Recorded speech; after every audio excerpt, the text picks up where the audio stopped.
Observations of David Livingston, Part 5. Quote, Livingston says, "Great pains had been taken by my parents to instill the doctrines of Christianity into my mind, and I had no difficulty in understanding the theory of our free salvation by the atonement of our Savior.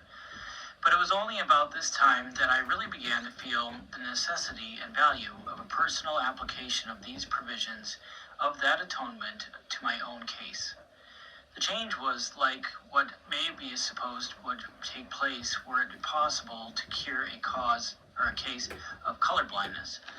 The perfect freeness with which the pardon of all of our guilt is offered in God's brook drew forth feelings of affectionate love to him who bought us with his blood, and a sense of deep obligation to him for his mercy has influenced in some small measure my conduct ever since.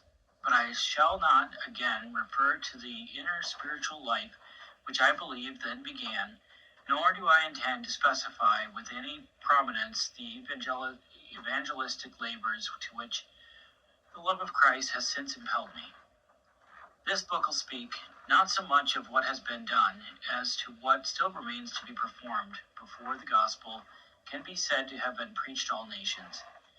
In the glow of love which Christianity inspires, I soon resolved to devote my life to the alleviation of human misery. Turning this idea over in my mind, I felt that to be a pioneer of Christianity in China might lead to the material benefit of some portions of that immense empire, and that therefore set myself to obtain a medical education in order to be qualified for that enterprise." Young Livingston pursued his medical education in a manner similar to that which had characterized his studies therefore. He continued to work hard as well as to study hard, and though of slender physical proportions, he certainly had a vigorous constitution sustained by great force of will. He found time to make many excursions into the country round about his home, whereby his practical knowledge of botany and also geology, to which he gave much attention, was greatly extended. It must be agreed that Livingston's course of education, general, professional, and was much out of the ordinary track. He appears to have been by nature broad-minded, Catholic, or, as it is often expressed, liberal in view. It was perhaps impossible for him to have become, at any rate in the age in which he was fortunately born, a sectarian in religion or a dogmatist in anything. He might, however, have become more inclined to sectarianism had his course of education been marked by others instead of almost wholly by himself. His success in classical, general, and professional knowledge is one of the many illustrations of the gratifying truth that a boyhood and youth of hard manual labor may be so employed as to bring about the most admirable intellectual culture and men of prodigious influence in directing the progress of the world. It appears that Dr. Livingston himself, after his name had become known throughout the world, was still firmly convinced that his early life of labor had been beneficial to him. In an interesting bit of autobiographical, he remarks, "My reading while at work was carried on by placing the book on a portion of the spinning jenny so that I could catch sentence after sentence as I passed at my work. I thus kept up a pretty constant study, undisturbed by the roar of the machinery. To this part of my education I owe my present power to completely abstracting the mind from surrounding noises, so as to read and write with perfect comfort amid the play of children or near the dancing and songs of savages. The toil of cotton spinning, to which I was promoted in my 19th year, was excessively severe on a slim, loose-jointed lad, but it was well paid for, and it enabled me to support myself while attending medical and Greek classes in Glasgow in winter, and also the divinity lectures of Dr. ward law by working with my hands in the summer. I never received a farthing of aid from anyone and should have accomplished my project of going to China as a medical missionary in the course of time. By my own efforts, had not some friends advised my joining the London Missionary Society on account of its perfectly unsectarian character. It sends neither episcopacy nor Presbyterianism nor independency, but the gospel of Christ to the heathen. This exactly agreed with my ideas of what a missionary society ought to do, but it was not without pang that I offered myself, for it was not quite agreeable to one accustomed to work his own way to become a measure dependent on others, and I would not have been much put about, though my offer had been rejected. Looking back now on a life of toil, I can't but feel thankful that it formed such a material part of my early education, and were it possible, I should like to begin life over again in the same lowly state, and to pass through the same hardy training. Having finished his medical curriculum, Livingston presented himself for examination. Having prepared a thesis on a subject which required the use of the stethoscope, on which account he had to go through a course of questions and experiments longer and more severe than usual, he passed the ordeal with entire success, however, and expressed great delight at becoming a member of the profession, which is preeminently devoted to practical benevolence, and which, with unwearied energy, pursues from age to age its endeavors to lessen human woe. It had been Dr. Livingston's purpose to go to China as a missionary. He hoped to gain access to that empire whose vastness appears to have fascinated his imagination by means of the healing art. England being engaged at that time, however, in the Opium War with China, it was impracticable for him to make his way among the Celestials.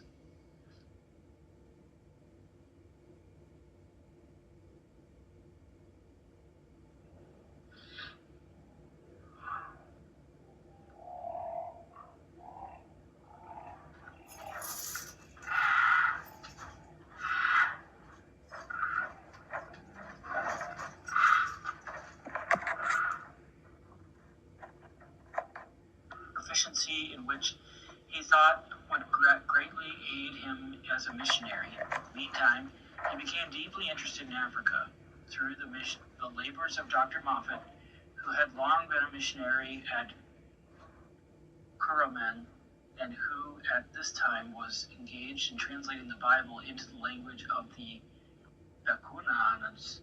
Accordingly, Dr. Livingston in 1840 sailed for the wonderful country, which has become more and more interesting ever since. Chapter 3, Missionary Life in Southern Africa. After a voyage of 3 months, Dr. Livingston reached Cape Town, and soon afterwards proceeded to the interior, starting inland from Algoa Bay, whence he had gone by a coastwise journey.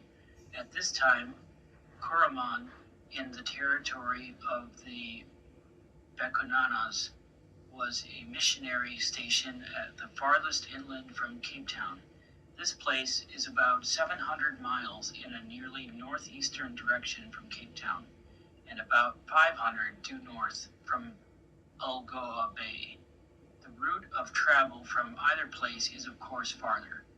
From Algoa Bay, Dr. Livingston took his departure in the aboriginal mode of travel, or rather, the pioneer mode, namely, wagons drawn by oxen. The journey was tedious, but remaining at Kuruman only long enough to recruit the oxen, Dr. Livingston pushed on northward, not halting for any length of time until he had reached Shokone, where he met Shiel, a noted African chieftain exercising great power among the people who inhabit what is called the Bakuan or Bakwain country. He was indeed sovereign of the tribe of Bakwains, and certainly one of the most interesting Africans of whom modern explorers give us any account. Shiel was descended from what the Africans call an illustrious ancestry. His great-grandfather, Makashiel, was a noted traveler and is said to have been the first to tell the Bakawains of the existence of white men.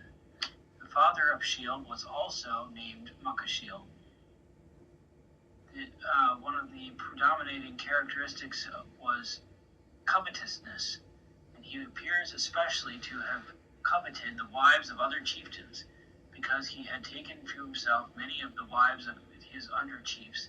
They rebelled against him and put him to death. His children were spared, and their adherents called in aid of the powerful Sabayanai chief of the Mokololo, far to the northward.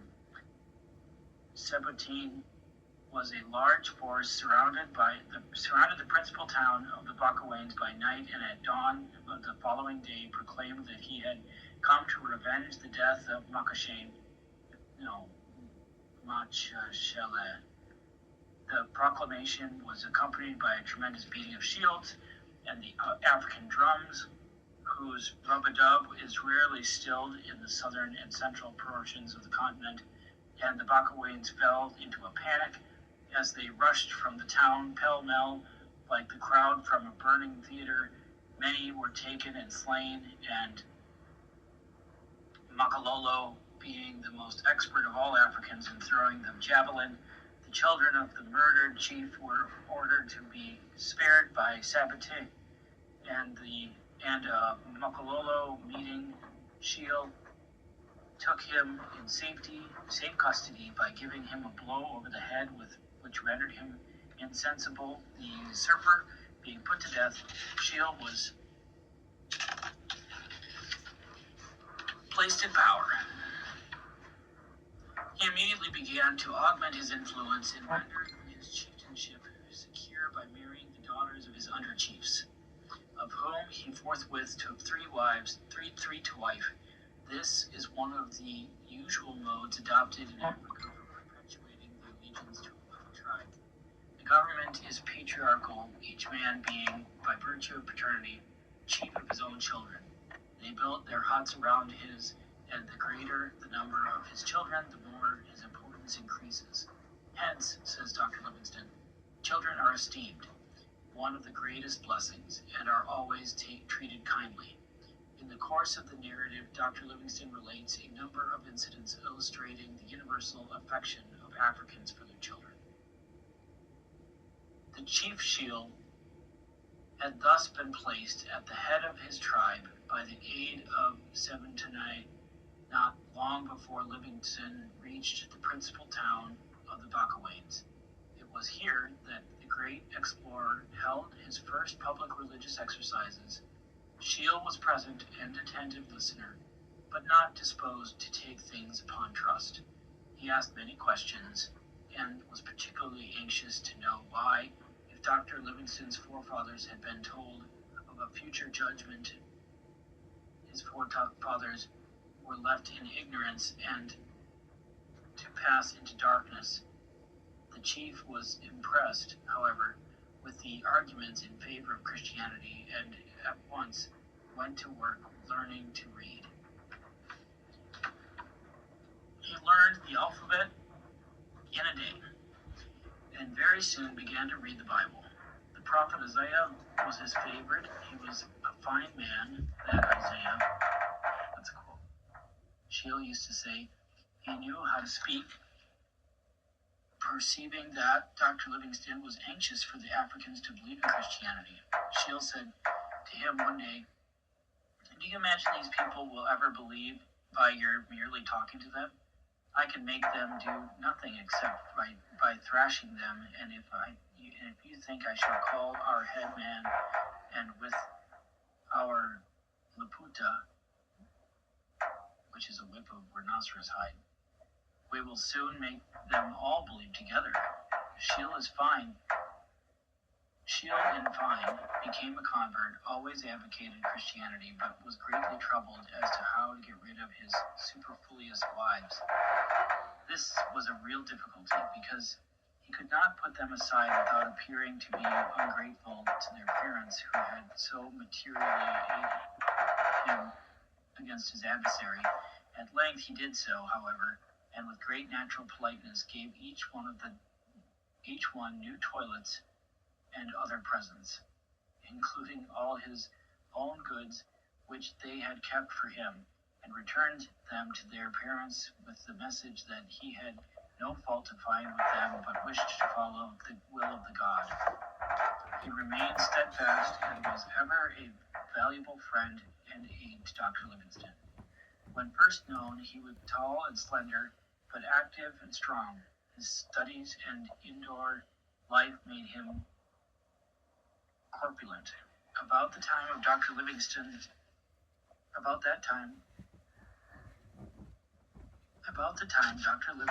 was to begin his second journey into the interior, and while at the village of Kuruman, awaiting repairs to his wagon, Shield's town of Kolobeng was attacked by the Beors and sacked. The discomfited chief sent the following account of the affair to the Reverend Mr. Moffat at Kuruman, the bearer of the letter being Shield's wife, Mezabel. Friend, my heart's love, and of all the confidence of my heart, I am Shield. I am undone by the Beors, who attacked me. Though I had no guilt with them, they demanded that I should be in their kingdom, and I refused. They demanded that I should prevent the English and Gringos from passing northwards, and I replied, these are my friends, and I can prevent no one, not one of them. They came on Saturday, and I besought them not to fight on Sunday, and they assented. They began on Monday morning at twilight and fired with all their might, and burned the town with fire and scattered us, and they killed 60 of my people and captured women and children and men, and the mother of Balariling, formerly a wife of Shield, they also took prisoner. They took all the cattle and the goods of the Buckawains and the house of Livingston they plundered, taking away all of his goods. The number of wagons they had was 85, and a cannon, and after they had stolen my own wagon, and that of Macananon, and that of Maccabi, then the number of their wagons was 88, and the goods of the hunters were burned in the town, and the Beors were killed 28, and the number of Beors were killed were 28. Yes, my beloved friend, now my wife goes to see the children, and Kabus Hai will convey her to you.